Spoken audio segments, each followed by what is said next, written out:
Hallelujah, hallelujah. I greet you in the name of Jesus Christ, na kusalimia kwa jina la Yesu Kristo. Mungu akubariki sana. Na Mungu akutendee mema in the name of Jesus Christ. Unaona uko sawa?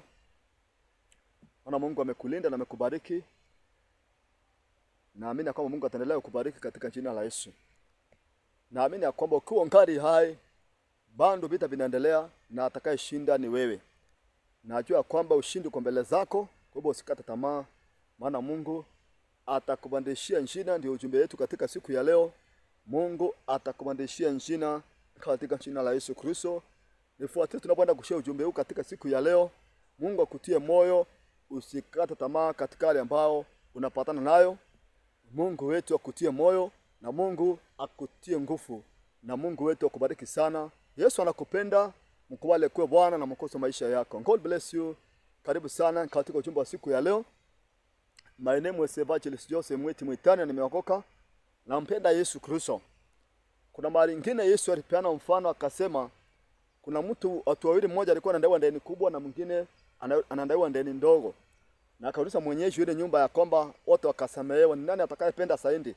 Mwenyeji wa nyumba akasema kwamba yule ambaye amesamehewa deni kubwa, huyo ndiye ambaye atapata kupenda sana. Kwa hivyo mimi ni kama aliyepata kusamehewa deni kubwa, ndio sababu nang'ang'ana na kujitahidi ya kwamba nikwambie Yesu anakupenda. Si kwa sababu nyingine, kwa sababu mimi ni kama yule ambaye alipata kuwa na deni kubwa na akasamehewa na Yesu Kristo. Na ndio sababu nang'ang'ana kuambia kwamba Mungu hatakuacha, na endelea kumwamini, usikate tamaa katika jina la Kristo. Yesu tunasoma kitabu ambacho nakijua sana, kitabu cha Mwanzo chapter 2 verse 26, tuanzie hapo, ambayo inasema kwamba akasema niache niende, maana kuna kuwa usubuhi, kuna pambasuka. Akasema sikuachi usiponibariki. Akamuuliza, jina lako ni nani? Akasema naitangwa Yakobo. Akamwambia, jina lako utaitwa tena Yakobo ila Israeli, maana umeshindana na Mungu na watu, na wewe umepata kuwashinda. Mungu atakubariki, Mungu atanibariki, Mungu ametubariki. Katika siku ya leo ujumbe ambao nakuletea ni kwamba Mungu atakubadilishia njina. Ni kwa maana ana uwezo ya kubadilisha manjina yale ambao tunaitangwa, ambayo yanakuwa na madhara fulani fulani kwa maisha yetu, yanasababisha maisha yetu yao na mwelekeo ambao hatutambui wala kujua. Na mtu anaitwa Yakobo alikuwa ni mtu ambaye alisaliwa wakiwa mapasha. Acha njeri kueleza kwa sababu ya wale ambao ni wageni kwa Bible.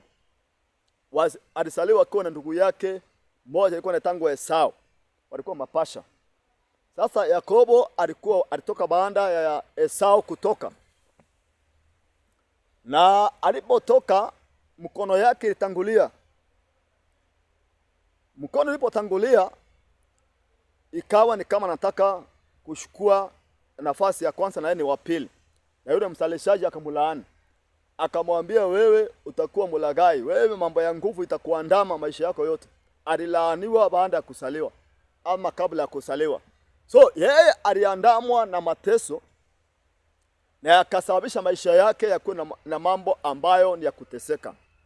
Lakini siku moja, kwa sababu Mungu ndiye alikuwa amemchagua kabla hajasaliwa, Mungu alikuwa amemtenga akamfanya kuwa baraka na akamfanya kuwa unique. Maana sasa wakati mamake alikuwa na mimba, mamake aliteseka na hiyo mimba sana. Na akaenda kwa Mungu akamuuliza kwa nini anateseka, mimba yake inamsumbua. Akamwambia, ndani yako kuna mataifa mawili na wataanza mapambano wakiwa ndani ya tumbo hadi wakati wa mwisho. Watapambana mpaka mwisho au watoto wawili.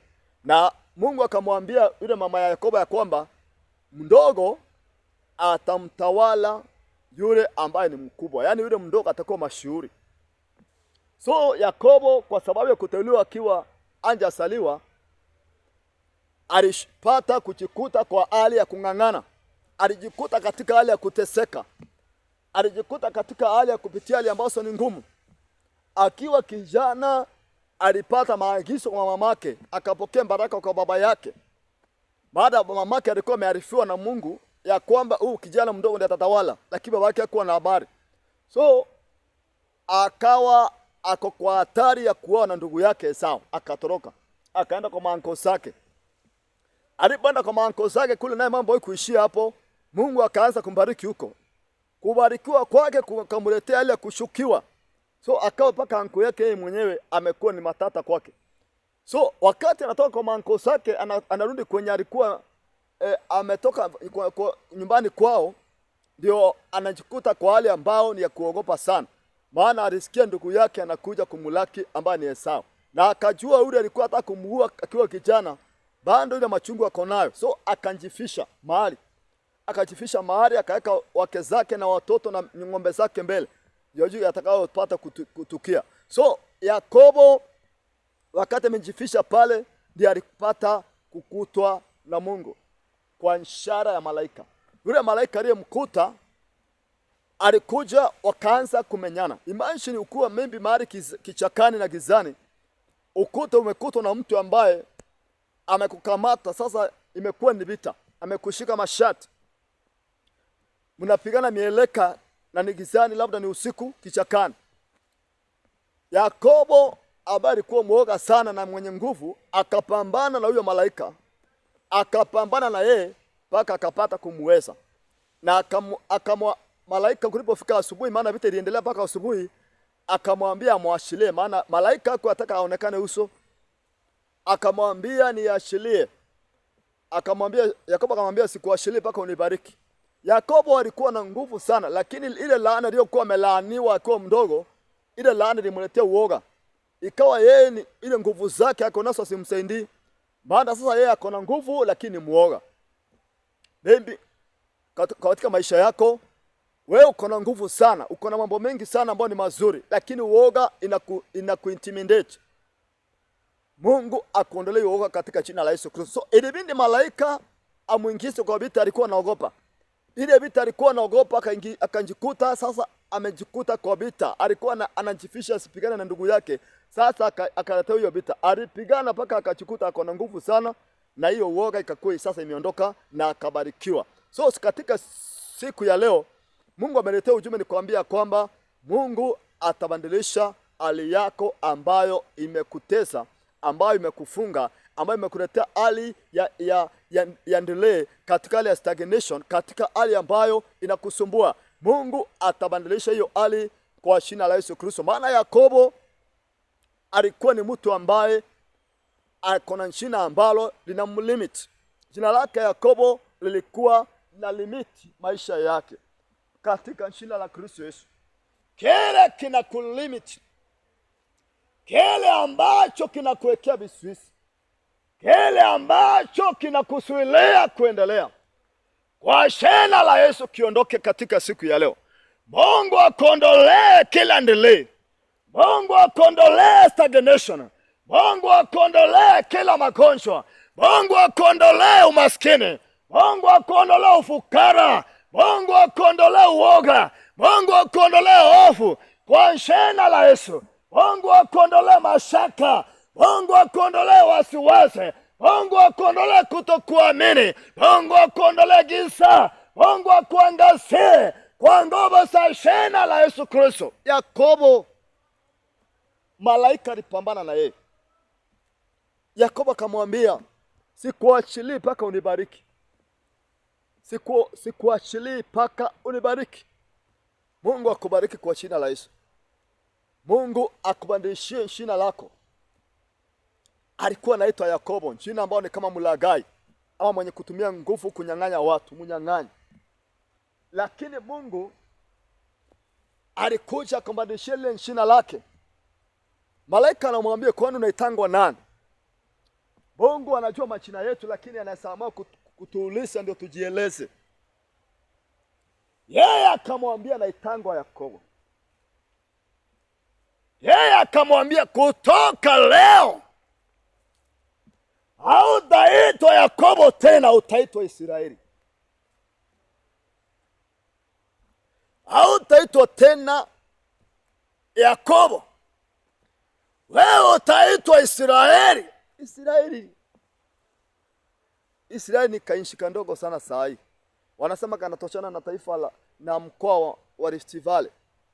Lakini Waarabu walijaribu kupambana na wako kataifa kandogo, maana kalibarikiwa. Mataifa karibu mimi more than 5 walijaribu kukapigana na hiyo kataifa. Kaliwapiga hawakuamini. Maana kalikuwa kamebarikiwa. Mungu akikubariki, Mungu akinibariki, hakutakuwa na milima mbele yangu, hakutakuwa na kuta, hakutakuwa na mchawi. Waganga watakutoroka. Wakisikia hiyo ili huko watahama. Waganga watahama. Manshini watakuwa na kuona wanatoroka. Maana sio wewe, ni Mungu.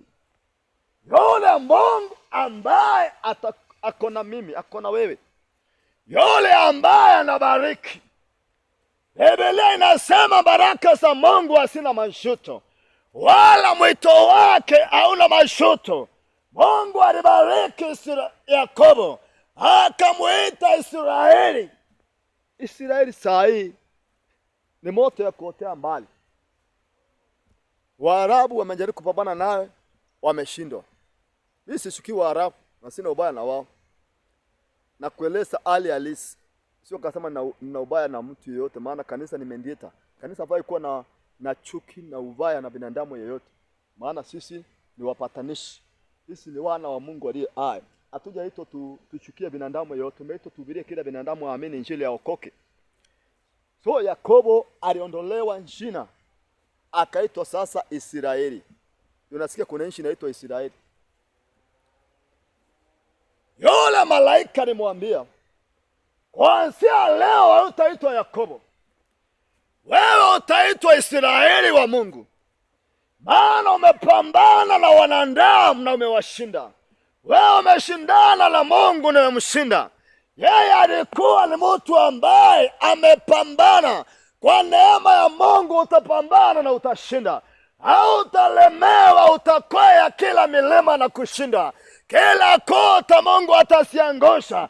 Mbele zako Mungu atatangulia. Mbele zako kama moto uteketezao. Mungu atakuondolea wa maadui. Wale maadui wako mbele zako, Mungu atawatumia mavu, watakuwa wanakutoroka. Maana sio wewe ni Mungu. Mungu akupigania kila vita. Wale wanapigana na wewe, Mungu apigana na wao. Wale wanateta na wewe, Mungu ateta na wao. Mungu akuokoe na kila nguvu sinazo kupinga kwa jina la Yesu Kristo. Sema amen. Amen. Yakobo alibadilishiwa jina. Jina lake ni kama lilikuwa tatizo. Jina lake Yakobo ni kama lilikuwa ndilo shinda. Katika jina la Yesu, jina lako linabadilika. Watakutafuta na watakuona kwa jina la Yesu. Wale wanakutafutanga watakutafuta na watakuona. Kwa nini? Maana yule walikuwa natafuta jina limebadilika. Watakuwa wanaulizia mtu fulani, wanaambiwa mtu kama huyo ili apatikana yuko ili. Ni vile jina lilibadilisha. Jina letu litabadilika. Yale mavazi tunabanga yatabadilika. Kule tunaishi kutabadilika. Kile kazi tunafanya zitabadilika. Wale watu waliokuwa wanatundunisha watapata kutupia heshima. Sio kwa sababu ya jambo lingine, ni kwa sababu ya shina. Mungu anabadilisha shina. Atabadilisha huduma yako shina. Hiyo huduma yako bila inajulikana, itajulikana tofauti. Watu wataitambua kwa njia ambayo ni tofauti kuliko venye inajulikana sahi. Sema amen. Katika jina la Yesu Kristo. Hiyo huduma unafanya itabadilika jina. Hiyo kanisa itabadilika jina. Itakuwa jina ambao ni kibanda, itakuwa ni cathedral. Sema amen. Itakuwa ni cathedral. Itajulikana tofauti. Mwili wako, afya yako itabadilika. Mungu atakupea afya ambayo haina changamoto. Hautakuwa na changamoto za kiafya. Mwili wako Mungu ameuponya, kwa maana anabadilisha shina. Yakobo alimwambia yule malaika, sikuachilie mpaka unibariki. Alikuwa anajua tatizo lake, kwamba amelaaniwa, anahitaji baraka. Mungu akubariki na usimwachilie Yesu. Usiache wokovu. Kaa kwa wokovu mpaka Mungu akubariki, my brother, my sister. Kaa kwa wokovu, kaa kwa Yesu, kaa kwa maombi, kaa kwa kufunga na kuomba. Soma neno la Mungu, mkubali Kristo kwa Bwana mwokozi wa maisha yako, na maisha yako yatakuwa ni maisha ambayo yako katika ule mwelekeo ya kubarikiwa. Ni kwa maana Kristo Yesu ndiye baraka. Kristo Yesu ndiye baraka. Yesu ndiye anabariki na analeta mabadiliko kwa maisha yetu kama watakatifu wake. Kwa hivyo Yakobo alikuwa ameokoka, ndio sababu alibarikiwa. Na wewe lazima uokoke ndio ubarikiwe. Sema, Bwana Yesu, nakukubali kuwa Bwana mwokozi wa maisha yangu. Nisamehe dhambi zangu na mkataa shetani. Kuanzia leo mimi ni wako Yesu. In Jesus name. Amen. God bless you. God bless you. Ndio ubatishwe na Mungu wetu akubariki sana. In Jesus name. Amen. Amen. Amen.